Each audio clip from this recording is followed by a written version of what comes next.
প্রিয় শিক্ষার্থী বন্ধুরা আসসালামু আলাইকুম। দেখো সুন্দর একটি নৈর্ব্যক্তিক কোশ্চেন লিখে রেখেছে। কোশ্চেনটা সিলেট বোর্ড 2024 সালে আসছিল মান নির্ণয়ের কোশ্চেন। এসএসসি 2025 সালে যারা পরীক্ষা দিবা তাদের জন্য। ওকে, কি আছে? x = √6, y = √3 হলে এটার মান কত? ওকে, এখন আমরা যেটার মান নির্ণয় করব এটা লিখে ফেললাম।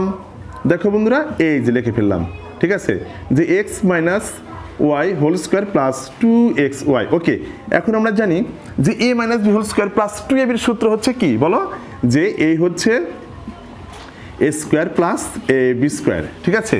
এরকম কিন্তু সূত্রটা, যে a - b whole square plus 2ab সমান কি a square plus b square লেখা যাবে।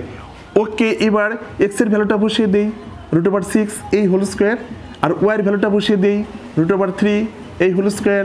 ওকে, এবার স্কয়ার রুট কেটে গেল, এবার স্কয়ার রুট কেটে গেল, এবার 6 আর 3 যোগ করলে কত হয়?